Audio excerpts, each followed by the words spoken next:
তো আমি বন্ধুকে 10টা প্রশ্ন করতে চলেছি। ওকে, 10টা প্রশ্নের মধ্যে ওকে বলছি যে একটা প্রশ্ন নিতে আর কি। করেন। তো প্রশ্নটা হলো যে তোমার জীবনে আর কি, হ্যাঁ, হুম, সব থেকে ভালোবাসছো কাকে?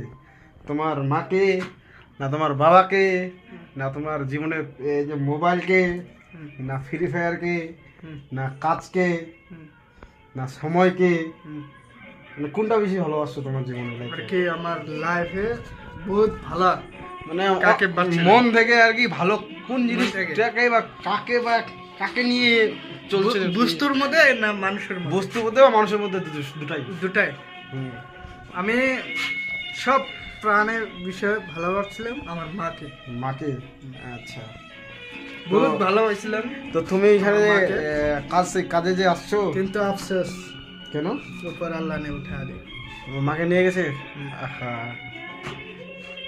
তো আমার ক্ষমা করবেন আর কি না, বলার জন্য। কিচ্ছু না। আর কিছু বলবো না আর কি, এটুকুই বলার ছিল যে দুঃখের বিষয় আর কি। হ্যাঁ, ঠিক আছে। হ্যাঁ।